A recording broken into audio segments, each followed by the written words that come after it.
is pre-algebra lesson 6-4, probability. There are a lot of vocabulary words in this lesson, so be sure that you get them all down before you move on to the examples. Outcomes are the possible results of an action. If I do something like shoot a basketball at a basket, there's only two outcomes that can happen. The ball will go through the hoop, or the ball will not go through the hoop. It doesn't matter how it goes through the hoop or how it doesn't go through the hoop. There's still only two outcomes. I'll make the shot, I'll miss the shot. Excuse me. An event is an outcome or a group of outcomes. Like, if I say, what is the probability of the event that I will make the basket? The event is making a basket, or making 10 baskets, or making 20 baskets. The probability of an event is the likelihood that something will happen. Probability is found by taking the number of successes and putting that over the total number of possibilities and then reducing that fraction. For example, if I was to flip a coin, if I said, what is the probability that I will flip a head? Well, there is one head on a coin out of two sides of the coin. There's a head and a tail. So the probability of flipping a head is 1 out of 2, or 1 over 2. The complement of an event is the opposite of an event. So if I say, what is the probability that it will rain today? The opposite of the complement of that event would be, what is the probability it will not rain today?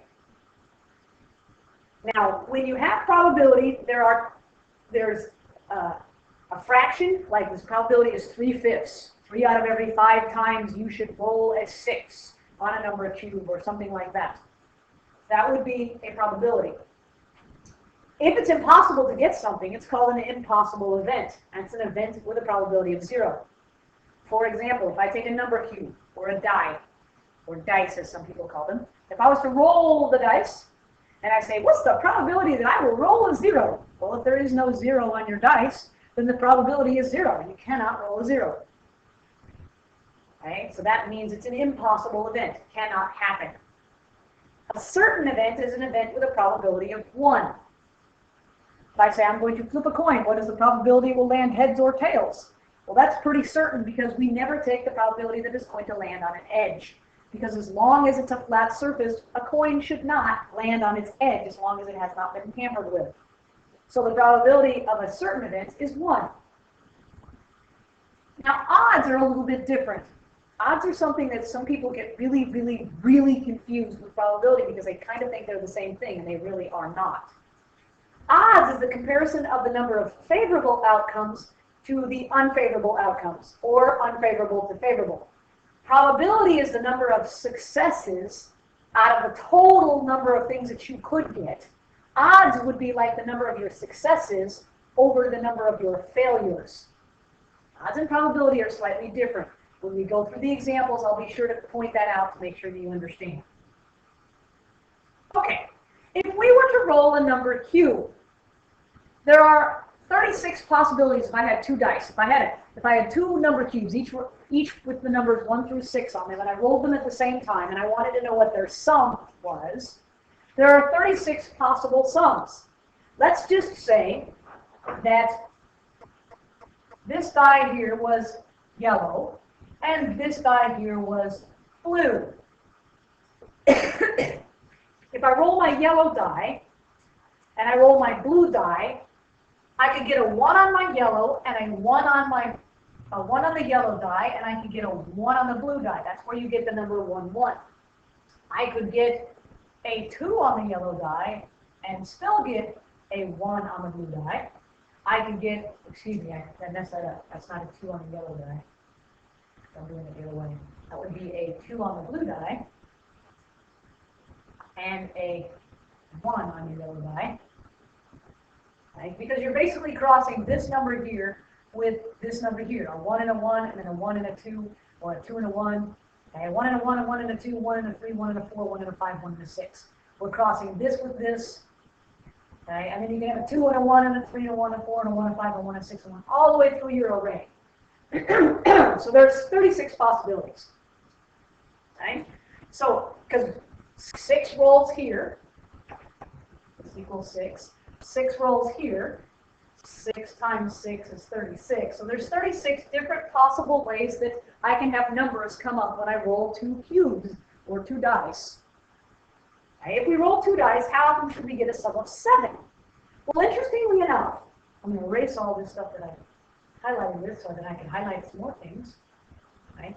If we were to look at the sum of 7, I can get a sum of 7 by rolling a 1, a 6, 2, 5, 3, 4, 4, 3, 5, 2, and a 6, 1.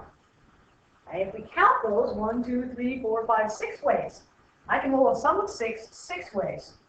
And how many total dice, how many different ways can I roll the dice? 36, and we'll reduce that.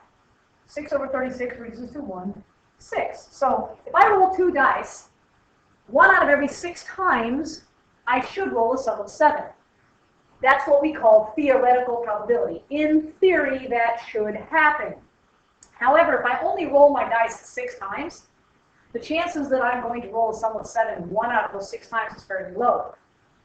The theoretical probability gets closer and closer to reality with the more times you roll your dice. Or that's like flipping a coin. Flipping a coin, you should get heads half the time. You should get tails half the time because it's 1 out of 2.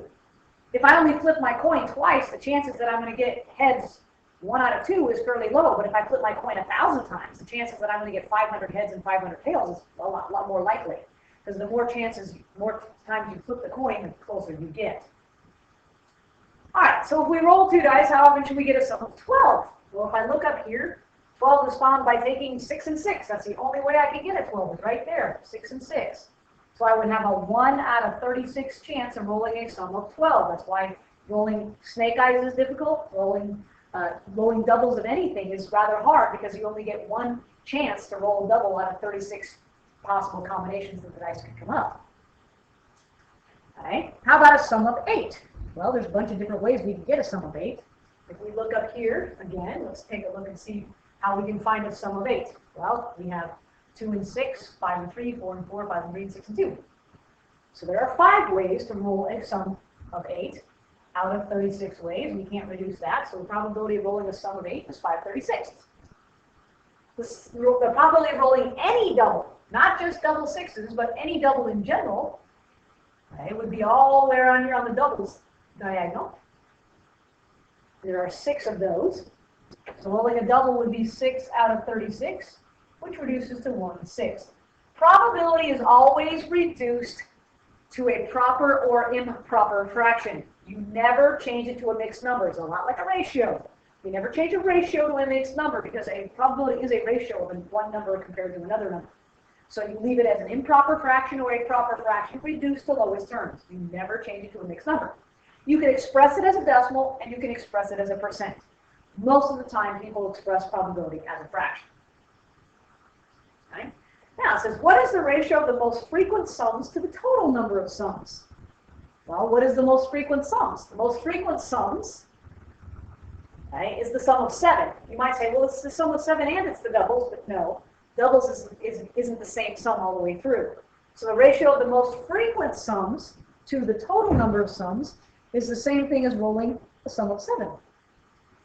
Okay? Which would be the same as up here. It's 1/6. Okay, let's look at some other probability questions. The events no rain and rain are complements of each other. The probability of an event plus the probability of its complement is always equal to 1. Okay, so we're going to find probability here, and then we're going to find opposites of things. Find the probability of rolling an even number on one die, or a number cube. How many numbers are there? There's numbers 1, 2, 3, 4, 5, and 6. How many of those numbers are even? Okay, well, this one's even, this one's even, this one's even. So there are 3 out of 6 numbers that are even, aren't there? 3 numbers that are even out of total of 6 numbers total.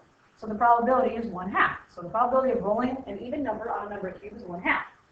What is the probability of rolling an odd number? Well, if there are 3 even numbers, there are 3 odd numbers. So that would be 3 out of 6, which is also equal to 1/2. What is the probability of rolling a 2? Well, there's only 1 2 on a number cube out of 6 numbers total, so the probability there is 1/6.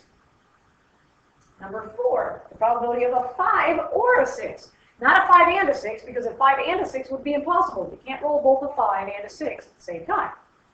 But I could roll a 5 or a 6. Well, there's 1 5 and 1 6. So So that'd be 2 out of 6 possible ways, which would be 1 out of 3.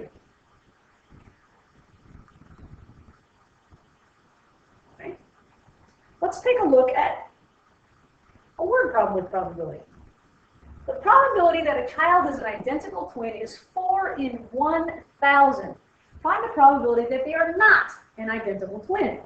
Here's where you're going to look with your probability of an event and a probability of, of the complement of that event. Okay? So the probability of an identical twin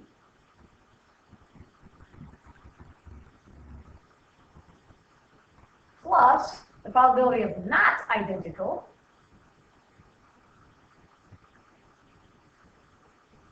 has to equal 1, because the probability of an event plus the probability of the complement of that event must equal 1. So the probability of an identical twin is 4 out of 1,000 plus the probability of not identical, and I'm just going to put not, is equal to 1. So, 4 out of 1,000, not 100. There we go, add that extra 0 there. So if the probability of an identical twin is 4 out of 1,000, the probability of not an identical twin, the probability of not having an identical twin, is going to be equal to 1 minus 4 over 1,000. Okay, so all we need to do is solve that problem, which isn't too hard. Common denominator is 1,000, so it's going to be 1,000 over 1,000 minus 4 over 1,000, which is going to equal 996 over 1,000, and now we have to reduce this fraction. Okay, 996.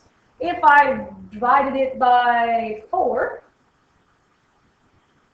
I know 4 will go into 996 249 times, and 4 goes into 1,000 250 times. And of course, you could use your calculators and use the lovely little fractional keys on your calculator to be able to produce that fraction even faster. So the probability of an event plus the probability of the complement of that event has to equal 1. So if you have one of the events and you need to find the other event, just take that event and subtract it from 1, and you'll end up with the fraction that's the opposite, or the complement. All right, you have 5 different coins in your pocket. A penny, a nickel, a dime, and a quarter, and a $1/2. You pull out a coin at random. In other words, you put your hand in your pocket, you don't feel too much, you just randomly pull out a coin. What are the odds in favor of the coin being worth less than 10 cents? What are the odds that it is silver? Now we're looking at odds. We're not looking at probability. This is different. Very, very important. Odds means favorable event to non-favorable event, and we're looking for the odds in favor of the coin being worth less than 10 cents. So we want the odds of less than 10 cents over greater than 10 cents, because what we want is less than 10 cents. What we don't want is greater than 10 cents. That's what odds goes with. Odds talks about what you want versus what you don't want versus what you want versus total. Probability is what you want versus total. Odds is what you want versus what you do not want. So if I have a penny, that's worth 1 cent. A nickel is 5 cents. A dime is 10 cents. A quarter is 25 cents. And a $1/2 is 50 cents.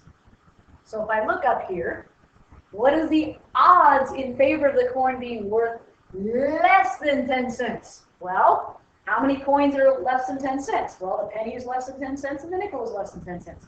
So there are 2 coins that are less than 10 cents. How many coins are 10 cents or more? There are 3 coins that are 10 cents or more, so the odds are 2 to 3. Now, odds most of the time are written either 2 to 3 as in words, or they write them 2:3. They tend not to write odds with the fraction. Probability is reserved with the fraction. Odds is either used with the word or with the word 2 or the colon. Just kind of get into that habit. I won't mark it wrong, but you'll more often see odds written as a word form or with the colon than you will with the fraction. All right. Remember the probability problem when we did the what are the odds in favor of rolling an odd number and the 2 and the 5 or the 6? What's fine? We did that with probability. Now let's go look at it with odds. Okay. We're going to roll our number cube. What are the odds in favor of rolling an odd number? So that would be an odd over not an odd. That's what odds talk about. What we want versus what we don't want. Well, there were 3 numbers that were odd, and there were 3 numbers that were not odd. So the odds in favor of rolling an odd number is 1 to 1, or 1:1. Okay? What are the odds in favor of rolling a 2? Well, there's 1 number that's a 2, and there are 5 numbers that are not 2s. If you notice, if you're paying attention, something about odds is if you add these 2 numbers together, they should get the total of what you have. There are 6 numbers on a number cube, right? 6 numbers are on a number cube. 1 plus 5 is 6. 3 plus 3 is 6. Before you reduce it, they should add up to the total number of numbers you have. Okay, what are the odds of rolling a 5 or a 6? Well, there's 1 5 and there's 1 6. So that's 2. There's 2 numbers that are a 5 or a 6. There are 4 numbers that are not 5 or 6. So it's 2 to 4, but we should reduce that to 1 to 2. So the odds in favor of rolling a 5 or a 6 is 1 to 2. The odds in favor of rolling a 2 is 1 to 5. The odds in favor of rolling an odd number is 1 to 1. And that is what probabilities and odds are all about.